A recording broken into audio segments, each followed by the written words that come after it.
Olá, graça e paz, meu irmão e minha irmã. Estamos iniciando a leitura da Bíblia em 365 dias, uma dose de amor com a palavra de Deus. Hoje, no 226º dia, trago para leitura e comentários bíblicos os livros de 1 de Crônicas, capítulo 10 e capítulo 11, o livro de Provérbios, capítulo 12 e o livro de Tito, capítulo 1. A minha recomendação é que todos tenham em mãos o nosso Manual da Fé, bloco de anotação, caneta ou lápis. A Bíblia é tão importante quanto a sua leitura diariamente fortalece a nossa fé e a esperança. Enquanto você prepara o nosso kit, rapidamente, todos nós temos a necessidade de estarmos em comunhão com Deus diariamente. Comunhão esta, agora a leitura da Bíblia. A Bíblia está cheia de promessas. Precisamos acreditar na palavra de Deus. Alimente a sua fé, meu irmão, minha irmã. A sua palavra tem muito mais força do que as coisas contrárias. Estamos vivendo um tempo que devemos abrir os olhos. O inimigo da cruz não está aqui para roubar o seu carro, sua casa, sua roupa, seu apartamento, relógio. Ele vem para roubar esta semente agora. A sua fé e os propósitos que Deus tem para você. Precisamos usar todos os recursos que Deus tem nos dado. Incentivar a leitura da Bíblia. A Bíblia Sagrada nos faz gerar a fé, nos faz ter o alimento, a cura, a restauração. A compreensão da palavra vem através da revelação do Espírito Santo. Senhor, revela a compreensão de sua palavra. Jesus Cristo, me dê a compreensão de sua palavra hoje e sempre. Em nome de Jesus, amém e graças a Deus. Se desconecte de tudo e permita que a palavra do Senhor adentre em vossos corações. Vamos para a leitura no livro 1 de Crônicas, capítulo 10 e capítulo 11. A derrota de Israel e a morte de Saul. Os filisteus lutaram contra Israel, e os homens de Israel, fugindo da presença dos filisteus, caíram mortos no monte Gilboa. Os filisteus perseguiram Saul e seus filhos e mataram Jonatas, Abinadab e Malquissua, filhos de Saul. A batalha se intensificou contra Saul. Os flecheiros o avistaram e ele foi ferido gravemente. Então Saul disse ao seu escudeiro: arranque a sua espada e atravesse-me com ela, para que não venham esses incircuncisos e zombem de mim. Mas o seu escudeiro não quis fazer isso, porque estava com muito medo. Então Saul pegou a sua própria espada e se lançou sobre ela. Quando o escudeiro viu que Saul estava morto, também se lançou sobre a espada e morreu com ele.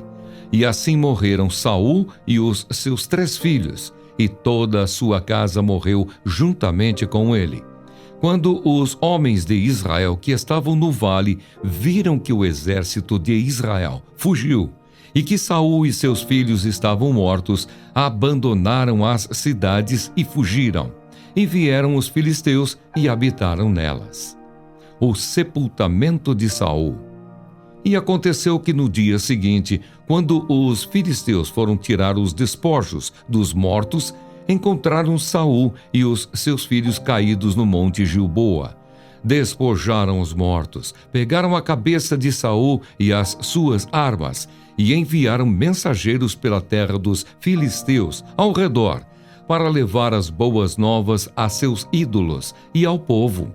Puseram as armas de Saul no templo de seu Deus e a sua cabeça a fixaram no templo de Dagom. Quando todos os moradores de Jabes Gileade ouviram tudo o que os filisteus haviam feito com Saul, todos os homens valentes se levantaram, pegaram o corpo de Saul e os corpos dos filhos e os trouxeram a Jabes. Depois sepultaram os ossos deles debaixo de um arvoredo, em Jabes, e jejuaram 7 dias. Assim Saul morreu por causa da transgressão cometida contra o Senhor, por causa da palavra do Senhor que ele não tinha guardado, e também porque consultou uma médium, e não o Senhor, que por isso o matou e transferiu o reino a Davi, filho de Jessé. Davi é ungido rei de todo o Israel. Então todo o Israel se reuniu com Davi em Hebrom, dizendo: veja, somos do mesmo povo que o Senhor, ó rei. No passado, quando Saul ainda era o rei, era o Senhor quem fazia saídas e entradas militares com Israel. Também o Senhor seu Deus lhe disse: Você apacentará o meu povo de Israel e será príncipe sobre o meu povo de Israel. Assim, todos os anciãos de Israel foram falar com o rei em Hebrom. E Davi fez com eles uma aliança em Hebrom, diante do Senhor. E eles ungiram Davi rei sobre Israel, segundo a palavra do Senhor por meio de Samuel. Davi conquista Sião. Davi partiu com todo Israel para Jerusalém, que é Jebus, porque ali estavam os jebuseus, que moravam naquela terra. Os moradores de Jebus disseram a Davi: você não entrará aqui. Porém, Davi tomou a fortaleza de Sião, isto é, a cidade de Davi, porque Davi disse: o primeiro a atacar os jebuseus será o chefe e comandante. Então Joabe, filho de Zeruia, atacou em primeiro lugar e foi feito chefe. Assim Davi morou na fortaleza. Por isso ela foi chamada de Cidade de Davi. Ele foi edificando a cidade ao redor, desde Milo, completando o circuito. E Joabe renovou o resto da cidade. Davi ia crescendo em poder cada vez mais, porque o Senhor dos Exércitos estava com ele. Os valentes de Davi. São estes os chefes dos valentes de Davi que o apoiaram valorosamente no seu reino com todo o Israel, para o fazerem rei, segundo a palavra do Senhor no que diz respeito a esse povo. Eis a lista dos valentes de Davi: Jazobeão, Aquemonita, o principal dos 30. Este brandiu a sua lança contra 300 homens e os matou de uma só vez. Depois dele, Eleazar, filho de Dodô, o Auita, que era um dos 3 valentes. Este estava com Davi em Pas-damim, quando os filisteus se reuniram ali para a batalha. Havia ali uma plantação de cevada, e o povo fugiu dos filisteus. Puseram-se no meio daquele terreno, defenderam-no e mataram os filisteus, e o Senhor efetuou grande livramento. 3 dos 30 chefes desceram à rocha para falar com Davi na caverna de Adulão. E o exército dos filisteus tinha acampado no vale dos Refaíns. Nessa época, Davi estava na fortaleza e a guarnição dos filisteus estava em Belém. Davi suspirou e disse: quem me dera beber água do poço que está junto ao portão de Belém. Então aqueles 3 romperam pelo acampamento dos filisteus, tiraram água do poço junto ao portão de Belém e a levaram a Davi. Ele não a quis beber, mas a derramou como libação ao Senhor e disse: longe de mim, ó meu Deus, fazer tal coisa. Beberia eu o sangue dos homens que lá foram colocando em risco a sua vida? Pois arriscando a sua vida, a trouxeram, e assim não a quis beber. São estas as coisas que fizeram os 3 valentes. Também Abissai, irmão de Joabe, era chefe de 30. Este, empunhando a sua lança, atacou 300 homens e os matou. E tinha nome entre os 3. Ele era mais nobre do que os 30 e se tornou o chefe deles. Contudo, não chegou aos primeiros 3. Também Benaia, filho de Joiada, era homem valente de Cabzeel e realizou grandes feitos. Ele matou 2 heróis de Moabe, desceu numa cova e nela matou um leão no tempo da neve. Matou também um egípcio, homem de 2,20 metros de altura. O egípcio trazia na mão uma lança como o eixo do tecelão, mas Benaia o atacou com um cajado, arrancou a lança da mão dele e o matou com ela. Estas coisas fez Benaia, filho de Joiada, pelo que teve nome entre os primeiros 3 valentes. Era mais nobre do que os 30, porém não chegou aos primeiros 3. Davi o pôs sobre a sua guarda.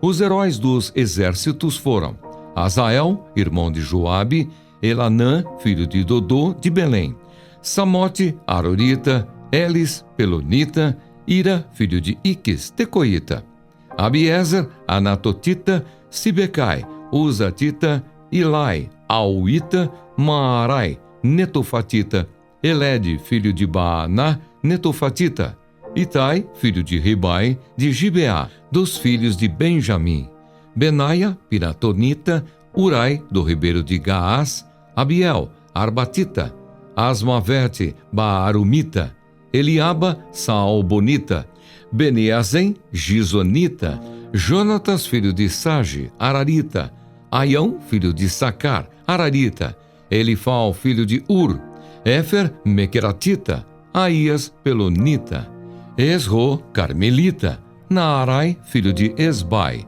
Joel, irmão de Natã, Mibar, filho de Agri, Zeleque, Amonita, Naarai, Beerotita, o que carregava as armas de Joabe, filho de Zeruia, Ira, o Itrita, Garebe, Itrita, Urias, Eteu, Zabade, filho de Alai, Adina, filho de Ziza, Rubenita, chefe dos Rubenitas e com ele 30, Anã, filho de Maacá, Josafá, Mitenita, Uzias, Asteratita, Sama e Jeiel, filhos de Otão, Aruerita, Gediael, filho de Zinri, e Joá, seu irmão, Tizita, Eliel, Maavita, Jeribai e Josavias, filhos de Eunaã, Itma, Moabita, Eliel, Obed e Jaaziel, de Zobá.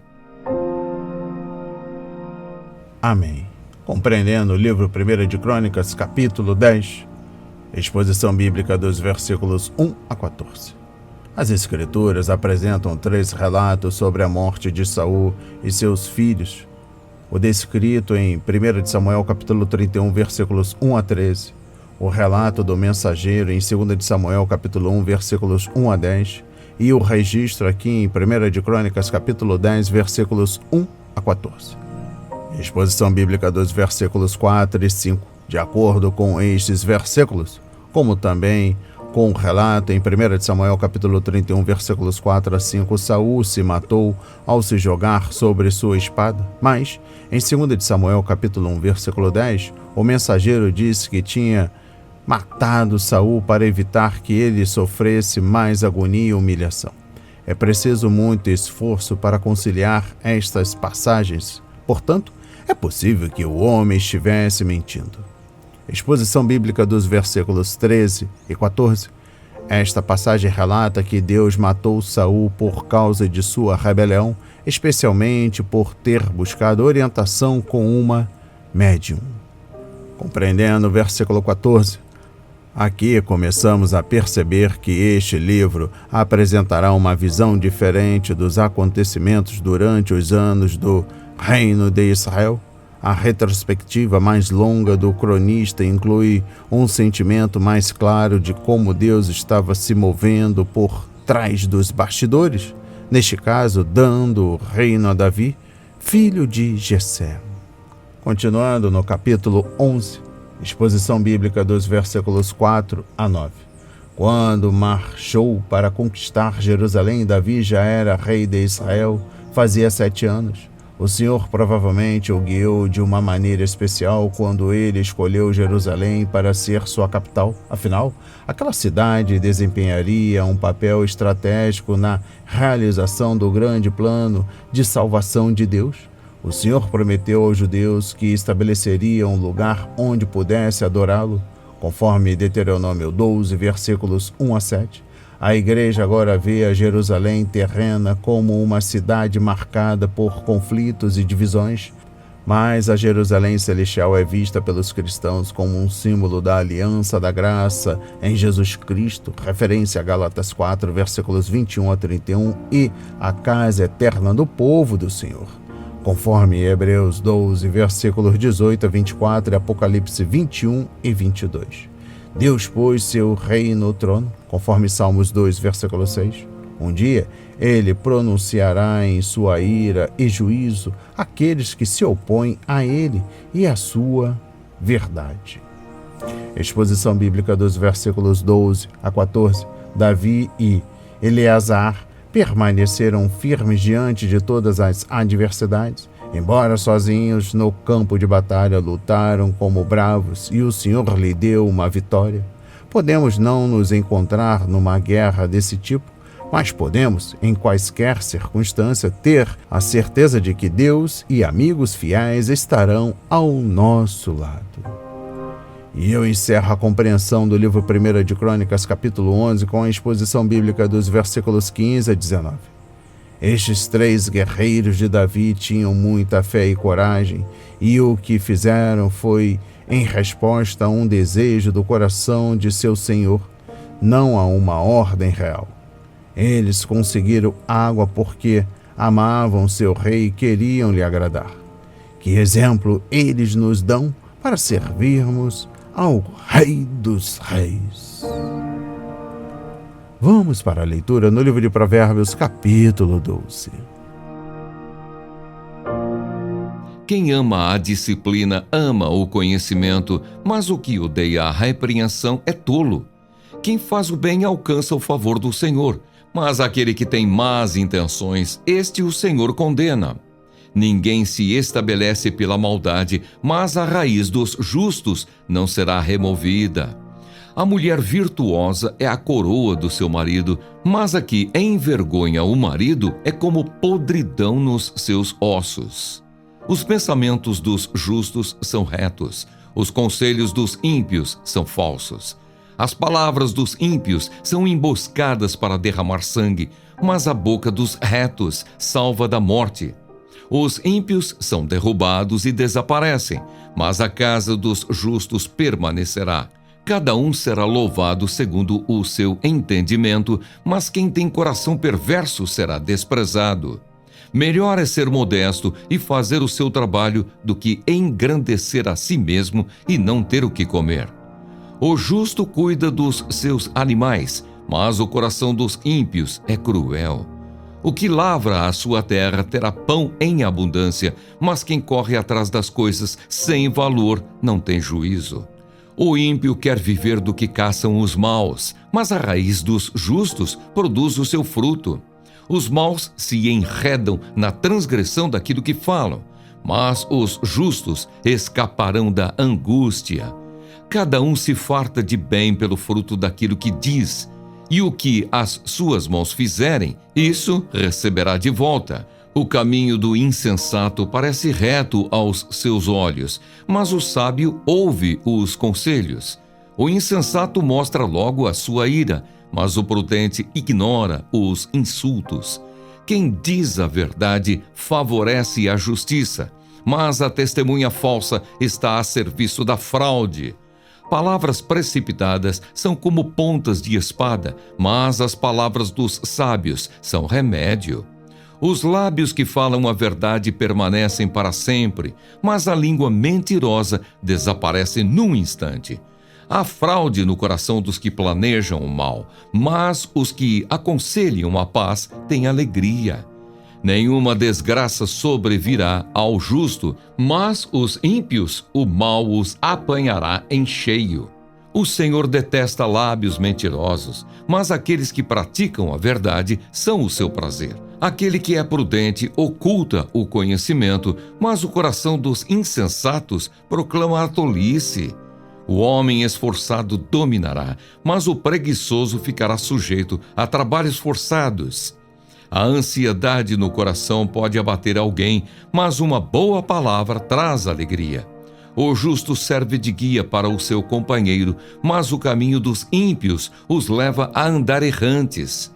O preguiçoso não assará a sua caça, mas o bem precioso do homem é ser esforçado. Na vereda da justiça está a vida, e nesse caminho não há morte. Amém. Compreendendo o livro de Provérbios, capítulo 12, trago o versículo 7. Os justos são abençoados em sua casa. A maldição do Senhor está sobre a casa dos ímpios, mas ele abençoa o lar dos justos, conforme capítulo 3, versículo 33. A casa dos ímpios será destruída, mas a tenda dos justos florescerá, conforme capítulo 14, versículo 11. Os ímpios podem viver em casas e os justos possuírem apenas tendas, mas com a bênção do Senhor, a tenda do homem justo será um palácio. A casa dos justos permanece firme. Compreendendo o versículo 10, os justos são bondosos, conforme capítulo 21, versículo 26, e mostram sua generosidade não só no modo como se relacionam com as pessoas, conforme capítulo 29, versículo 7, mas também na maneira com que tratam os animais. Um procedimento reto dá sabor à vida inteira de uma pessoa. Compreendendo o versículo 16, os tolos não podem controlar seu temperamento. O contraste de temperamento entre os sábios e os insensatos ocorre com frequência em Provérbios. O homem paciente dá prova de grande entendimento, mas o precipitado revela insensatez, conforme capítulo 14, versículo 29. Até o insensato passará por sábio, se ficar quieto e se contiver a língua, parecerá que tem discernimento, conforme capítulo 17, versículo 28. O tolo dá vazão à sua ira, mas o sábio domina-se, conforme capítulo 29, versículo 11. Compreendendo o versículo 19, podemos encontrar muitas maneiras de transformar palavras em armas e prejudicar os outros. Como mostra este versículo, fazemos mal aos outros quando mentimos. Sabemos também que o Senhor odeia os lábios mentirosos, mas se deleita com os que falam a verdade, conforme versículo 12 e também capítulo 6, versículos 16 e 17. Salomão adverte-nos contra o falso testemunho e a violação do 9º mandamento, conforme Êxodo 20, versículo 16 e Provérbio 14, versículo 5 e 25. Capítulo 19, versículo 5 e 9, versículo 28, capítulo 21, versículo 28 e capítulo 24, versículo 28. Compreendendo o versículo 24, os preguiçosos perdem a liberdade e se tornam escravos de outros. Suas dívidas se acumulam a ponto de eles terem que vender a si mesmos para quitar o que devem, conforme Levítico 25, versículos 39 a 55, Deuteronômio 15, versículos 12 a 18. A vida fácil de lazer passa a ser muito cara quando os preguiçosos trocam o travesseiro por um arado e têm de liquidar suas dívidas da maneira mais difícil. Em nossos dias, podemos dizer que estamos enfrentando uma epidemia de preguiça com o mau uso do crédito. Compreendendo o versículo 25, nossas palavras podem incentivar os que estão sobrecarregados. Dar resposta apropriada é motivo de alegria, e como é bom um conselho na hora certa, conforme capítulo 15, versículo 23. Quando estivermos andando diariamente no Espírito sendo ensinado pelo Senhor, conheceremos a palavra que sustém o exausto, conforme Isaías 50, versículo 4. Convém atentar ao que diz Provérbios 16, versículo 24. As palavras agradáveis são como um favo de mel, são doces para a alma e trazem cura para os ossos. Compreendendo o versículo 26, os servos de Deus devem ter um cuidado especial na escolha de seus amigos. Aquele que anda com os sábios será cada vez mais sábio, mas o companheiro dos tolos acabará mal, conforme capítulo 13, versículo 20. Amizades baseadas em dinheiro, capítulo 6, versículos 1 a 5, capítulo 14, versículo 20, capítulo 19, versículos 4 e versículos 6 a 7. Ou no pecado, capítulo 1, versículos 10 a 19, capítulo 16, versículos 29 e 30. Estão destinadas ao desastre. Assim são as amizades com pessoas mal-humoradas, conforme capítulo 22, versículos 24 a 25. Falam tolices, capítulo 14, versículo 7.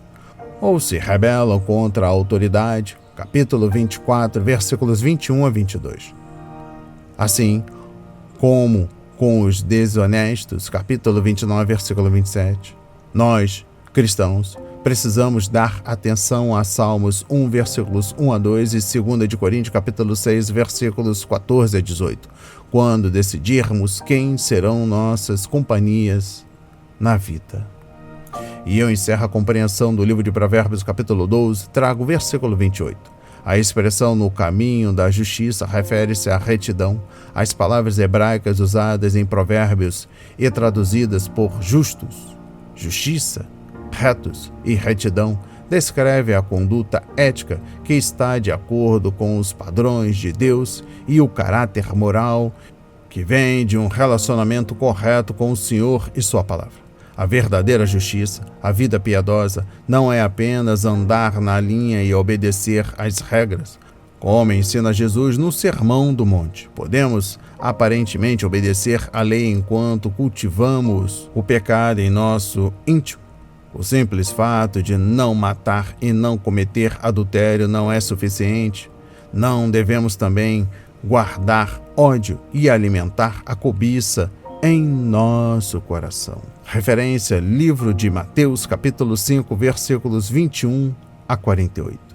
Vamos para a leitura no livro de Tito, capítulo 1. Prefácio e saudação. Paulo, servo de Deus e apóstolo de Jesus Cristo, para promover a fé que é dos eleitos de Deus e o pleno conhecimento da verdade segundo a piedade. Escrevo na esperança da vida eterna que o Deus, que não pode mentir, prometeu antes dos tempos eternos e no momento oportuno manifestou a sua palavra mediante a pregação que me foi confiada por ordem de Deus, nosso Salvador, a Tito, verdadeiro filho segundo a fé comum. Que a graça e a paz da parte de Deus Pai e de Cristo Jesus, nosso Salvador, estejam com você. Deveres e qualificações dos ministros. Foi por esta causa que deixei você em Creta, para que pusesse em ordem as coisas restantes, bem como em cada cidade constituísse presbíteros, conforme prescrevia a você. Alguém que seja irrepreensível, marido de uma só mulher, que tenha filhos crentes, que não são acusados de devassidão, nem são insubordinados. Porque é indispensável que o bispo, por ser encarregado das coisas de Deus, seja irrepreensível, não arrogante, alguém que não se irrita facilmente, não apegado ao vinho, não violento, nem ganancioso. Pelo contrário, o bispo deve ser hospitaleiro, amigo do bem, sensato, justo, piedoso, deve ter domínio de si, ser apegado à palavra fiel que está de acordo com a doutrina, para que possa exortar pelo reto ensino e convencer os que contradizem este ensino. Os falsos mestres e as falsas doutrinas. Porque existem muitos, especialmente os da circuncisão, que são insubordinados, falam coisas sem sentido e enganam os outros. É preciso fazer com que se calem, porque andam pervertendo casas inteiras, ensinando o que não devem com a intenção vergonhosa de ganhar dinheiro. Foi um dos cretenses, um próprio profeta deles, que disse: os cretenses são sempre mentirosos, feras terríveis, comilões preguiçosos. Este testemunho é verdadeiro. Portanto, repreenda-os severamente, para que sejam sadios na fé e não se ocupem com fábulas judaicas, nem com mandamentos de gente que se desvia da verdade. Todas as coisas são puras para os puros, mas para os impuros e descrentes nada é puro, porque tanto a mente como a consciência deles estão corrompidas. Afirmam que conhecem a Deus, mas o negam por meio do que fazem. É por isso que são abomináveis, desobedientes e reprovados para qualquer boa obra. Amém. Compreendendo o livro de Tito, capítulo 1, exposição bíblica dos versículos 1 a 4. A fé em Jesus Cristo não somente nos salva hoje e faz com que nossa vida seja temente a Deus, mas também nos dá a certeza do futuro, conforme versículo 2, por causa das promessas divinas, e Deus não pode mentir, conforme Números 23, versículo 19. Nascemos de novo em uma esperança viva, referência 1 de Pedro, capítulo 1, versículo 3, porque confiamos no Cristo vivo, nós, cristãos, temos a vida eterna agora. Referência João 3, versículo 16, 1 de João, capítulo 5, versículos 11 a 12. Mas, quando Jesus Cristo voltar, desfrutaremos da vida eterna de um modo ainda melhor. Exposição bíblica dos versículos 6 a 9. O fato de estes padrões se aplicarem aos cristãos na ilha de Creta, como também aos da cidade de Éfeso. Referência 1 Timóteo capítulo 3, versículos 1 a 13, prova que a medida de Deus para os líderes não oscila. Seja uma grande igreja de centro urbano, seja uma pequenina congregação de interior, a obra de Deus sempre precisa de pessoas tementes ao Senhor em posições de liderança. Continuando, versículo 6. Quase sempre os cristãos sentem um chamado para o ministério e querem ser ordenados antes de terem tido a oportunidade de estabelecer a sua família na fé. Seus filhos são pequenos. O problema não é muito grande, mas os filhos maduros sofrem um grande choque quando, de súbito, a sua casa se torna religiosa. O pai sábio primeiro ganha sua família para Cristo e dá aos seus a oportunidade de crescer antes de ingressar de maneira decisiva no ministério. Teríamos menos acidentes no ministério se essa política fosse seguida com mais frequência. Exposição bíblica dos versículos 10 a 16. Não demorou muito para os falsos mestres surgirem na igreja primitiva. Em todos os lugares onde Deus semeia a verdade, Satanás logo aparece para espelhar mentiras. Tito enfrentou um inimigo semelhante àquele descrito em 1 Timóteo. Uma mistura de legalismo judaico, tradições feitas pelo homem e misticismo. Esses líderes não se submetiam à palavra do Senhor ou à autoridade do servo de Deus, pois eram desobedientes, rebeldes, conforme versículo 10. É uma boa tradução para a atitude contra a qual Paulo estava advertindo. De fato, é preciso tomar cuidado com mestres que não se submetem à autoridade. Compreendendo o versículo 11, esses falsos mestres diziam mentiras de casa em casa e, portanto, perturbavam a fé das pessoas. Famílias inteiras foram afetadas por suas doutrinas prejudiciais. Primeiro, eles estavam pregando o legalismo judaico, circuncisão, versículo 10, e também capítulo 3, versículo 9, o qual Paulo rejeitava. Eles também estavam ensinando lendas judaicas, conforme capítulo 1, versículo 14, as quais provavelmente descreviam as suas estranhas interpretações das genealogias do Antigo Testamento, conforme 1 Timóteo capítulo 1, versículo 4. Aqueles falsos líderes não estavam ministrando o evangelho à igreja, o que estavam fazendo era usar a religião para encher os próprios bolsos. Nada diferente nos dias atuais. Continuando, exposição bíblica dos versículos 15 a 16. O propósito de Paulo, sem dúvida, era convencer aqueles mestres e levá-los a ser sadios na fé, conforme versículo 13, mas, enquanto estivesse fazendo isso, ele precisava proteger a igreja dos falsos ensinos que ministravam.